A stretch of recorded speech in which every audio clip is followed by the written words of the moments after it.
Hey guys, welcome back. Ngasi akhoi aina nahan November 8 ki reading tawgani habda adugi reading do tawdoine ado ngasi gi reading se dum general reading oibanina pal ani khak adum khaido yengjarage haidi pal mayam khaido ga khanbam khangde habasu yawe aduga amuk ke hani video du am sang na bane ba aduna adum just pal ani kha khaido ga adudagi card ahom pick taraga November horak padana kay pa ba November gi ending dana kay ba aduga advice na kay leiba habdo amaini ngase do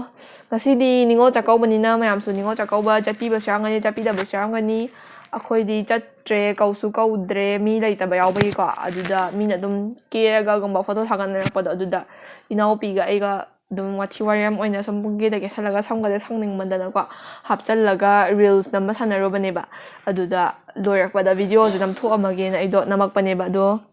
ngasi ko na di November ahead ki reading se horse. Without further ado, pal pick tawbarom da may onsilase. Let's get into the video.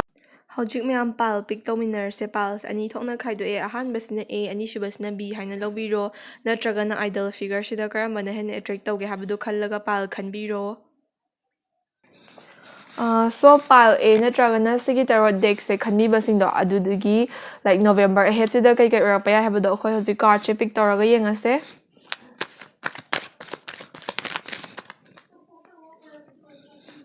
Wheel of Fortune jaga hojik November first week ti ore do mid November sai phawba kai kai orpa habdo sigi Wheel of Fortune hariba card china haidoine ko second gi card pick tawrase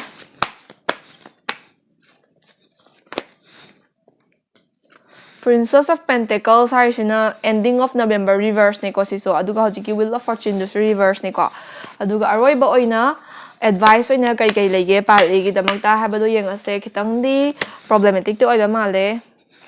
sina chariot hariba card che advice card oina reverse thole esi suka ado oi amam da oina explain tawjar age ahanba Wheel of Fortune hariba card china November horakpada ko pal e khani basingi damangta kai kai orakpa yage haiba matamda tawruba khuding je daw yada bagumba ko haidi like kainoma isana migi damakta fattabagumba tawraga di karma se am thuna lakpagumba aduga aphaba tawruba mahisi phangda bai tapta taweba aduga amaromda kainoma dum kainoma tang tawge na khalma matamda ko daw je yada bani henonagumba adagi thabak ama tawge na tawbase tawba hawraga ending sida kai haini adum obstacle gumba struggles gumba kaidagi noma thongmang khangda ma hekta adum laksan bagumba sumaina na problematic oiba yamna chaotic oiba present am oiri ba hoji ko na November like starting dida ko ado si mid November sai fa badam range tawin haide so madaw ya da ba khota ba adagi taw bada mai bak ta ba mangol oida ba gi tap ta khanjaba aduga adum fear oiba phang da ba haidare isana bijagi ba effort to wasted oina chatpa gumba aduga kanabam khang da ba sigumba se November gi like mid si phawba adum range tawini ba sigumba adum unlucky oiba faces se haidare aduga second gi card china Princess of Pentacles reverse lakhibani ko ngasa ado sigi card chigi matung ina kai hai gi hamtana November gi ending sida su ko hojigi problem sadam loi da bagi tab da tawe ba loi da bagi tab da tawe means aikoina hojik problem khara thengna gani na first ta dum hai ge ko haidi adum taw ba thaba khuding da mai pak ta bagumba mangal oi da bagumba sigumba se thengna ba yai na hai ge aduga ending sida na kai dawge hai matam da isai thanda adum soihanjaba haidi procrastinate yam tawba thabak se tawga dawba leiraba thabak se adum delay tawraga matam kuina sang changhan bagumba aduga ngai ngam singam da bida last ta tawtra yadre hair kandu da khaktang adum impatient oraga tawshin bagumba ko aduga amarom da amuk ke hani tawruba thabak sida mai pak ta ba haije mamangi adum November hawk pas degi range or lapa no ending si ba adum November je khara problematic oiba in November amang oirni ba haidi adum isana ko daydreaming gumba adum delay or lay habdo hoji adu mamyam na problem me ama creator iba problem ji isana solve tawna wa ju hotna roi ba haidi dum noma hawkhiba na han ba thaw ga da ba thamanga ta hawda ba gumba adagi harauri ngai da daydreaming tori kana mondrang sanari kanda adum festivals me am ka ju loirak pa matam da November se loiram ba gumba adu taw ga da ba ta hawda ba adagi like khangde yam tina chayet na ba man ama oi pal e khani ba sigi da dum daw ga se ya da bagumba adum sumaina adum rain store ga leigani na haye November si phawgi di ka shu yam ka hena kai hani happy oi ba man amadi oi dre na hai dai happy to go hai ba man amadi oi dre na hai dai pal e sigi damak tadi si laigre hadi November starting da su adagi ending da su ka shu yam ka hena aphaba healthy oi ba man amadi oi dre ko ado advice-ina kai hairige habade hojiki problem-singdudagi khitang dorsu solve tawba yagadra habado advice card-sina haidoineba ado advice card-sina kai hairige amtana sisu wheel of the chariot hariba card reverse neba the chariot hariba card chi reverse-ina kai hairige haba matamda akhoz hojik like bal e khani basing se life the November month sida ko directionless komba off course komba haidi life ta si tawge habagi ambition ama leiba taraga su ambition dudagi kharna thairaga off course oina roam taraga leiba ko aduga ambition gumba laitaba adum matamda proper ma thoba ma lakchani kaina khani mayam du zum directionless oraga dum makha tan leiba gumba sigumba se tholak pe yaiba aduna khara productive oiba man ama ohenbi gi hire degree advice like haiba matamda ko matam jam haina sizina biyo haiba haidi delay taraga adum complicacy mi ama create taraga thambiga no na haye matam se time se amna value taraga yam haina sizina biyo time management se aduga amarom the risks khara lobiyo ba haidi future gi damakta tung gi damakta adum risks khara adum lobiro risks laraga thabak se dum tawba hobiro natraga dc gi manche pra wasted oina kana da bida dum loi khani na haiba pal e gi so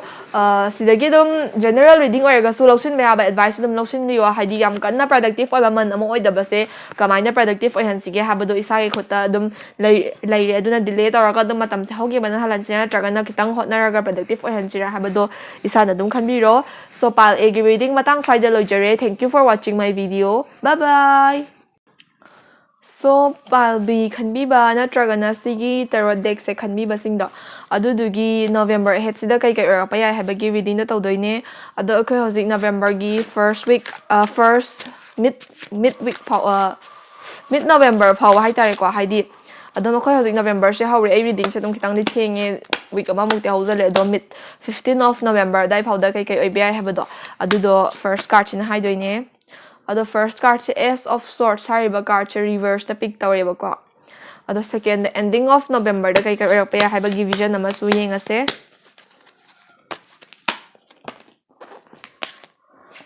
ending of November sina 7 of Swords hariba card pick tawreba aduga last but not the least ekoi advice card amaga pick tawse haidi adum problem gumba khadi layani aduna problem gumba de kamaina thokba ngamna ba hotna ba khotpa aduga megi advice card amako sisina the star haiba card in advice card oina pick tawreba ado ai amamam ta oina haijar age ahamba card sina ko Ace of Swords hariba card sina kai hari ha matamda November gi starting se hoji start padi tawre doi tar so mid foul da ko aikoina like palbi khami basina thabak kum no ba ma taw ba hoge na khan ba haidi business or tragana just kaino ma no ba amtang start tawge na khan boi tar ga di hoji se matam chap chaba do oiba matam chap chaba do oi haidi kai de no ma inspiration gum ba phangak bani khangne tragana adum tori ba thabak tu da mai pak na ba hotna ba gum ba ya ba adugum ba da matam adum chaba do oi ba hoji se adubu problem khari arise tar pa ya ba problem khari arise haidi kai problem no haiba matamda misinformation and discommunication haiba khambra haidi pau phauna bada serantrana phauna gi ba mina pau tambada serantrana tambagumba ko natragana nang haidi pal e khanbi ba singna communicate tawning bada adudo like directly phongdok pangam da bagumba haitare sugumba dagi problem khadi arise to ba ba adu problem da dum cope up to ba or like adum solve to bangam gada ba problem oini aduna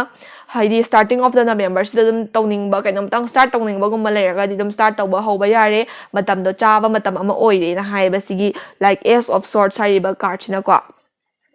so sina starting of the November gi leire si 7 of Swords hari sina ending of the November gi ni ko ending of the November da na kai kai oi be ai haiba matam da ko isa ga yamna nakna ba yamna close ai ba mi gumba siumba sidagi haidi hojik business gumba or ma hita start to ba ya bagi matam chap chare na hai kitra al ending sida na yamna thaja da ba hai tare marup oi gera relatives oi gera ko ama hekta mi ama hekta na thaja da ba mi khara na hai tare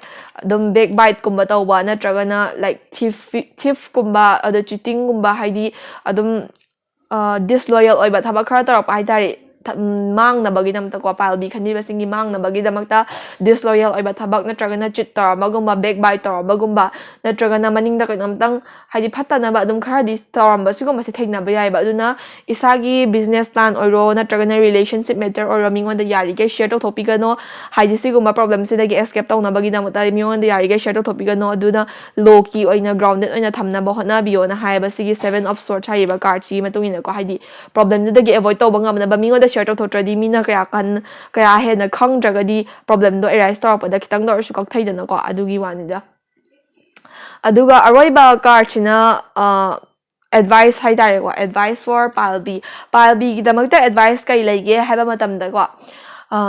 trust yourself haiba hojiki card second card to ya related oya haidi mina chit kumba tawdana mina maningda backbite kumba tawdana ba isana isa trust tawzabi isana isa gi intuition trust tawzaba ma darkar oyeba maram di mi ke influence te hek chatluba matamda hojiki mina manipulate tarpa mina adum like moi gi apamba way da sizina kiba ya ba chance se am chawna leyeba ko aduna isana isagi status kanjage isagi like mina dugumba backbite kumba disloyal aba thaboto tortana bo na ga haitadi isagi intuition da thazabi yo mi gi temptation mi gi influence ta pi ga haidi mina si taw phai da phanam na phabo isano ba isagi pukning na yaning tawgano na haiba ko aduna trust yourself and the stars will guide you haibane basi haidi nasana chumme na khanjaba thabak tuna tawraga di hen aphaba oigani na haiba ado samaina lay advice card china so yam ka hena sang bado oi ngasi gi reading se do pile B gi reading so matang swaida loijare thank you for watching my video bye bye so ngasi ga na di reading se matang swaida loijarage yam ka hena sang reading di oidre maram di pal ani khak orabani na pal ani du khak ki explain taw kre haidi pal yam na khaidok pado ingon da su wai ba ko wai aduga amarom da su haidi mina su video da sang adi yeng taba ma yawe da time stamp tu aina dum hapchar khra bane aduna sidage dum general oina mayam na pal pick to bi ba du de general oina lotion ba advice dum lotion biraga resonate to ba makhai dum lotion video haiba tare ko aduga makhata na ai future spouse de career reading no makhata na dum mamanga taw kibado chana da ba mi share ma ya na ko adugi da mu tamu hallaga mu taw jarage ba ado ngasi ko na di video se khong ko like subscribe amadi share taw biram ba ka biram gano haidi adum 2k yoba matamda ainang hande dum hive the video khini giveaway sungai soidana taw jagani ba aduga amaram the personal reading taw bining ba singna ai Instagram link to description box dum hapcharam ge aduda DM taw biro aduga reading gi appointment adum book to ba yagani so for today thank you for watching my video don't forget to like subscribe and share my video stay tuned for more. Once again, thank you and a happy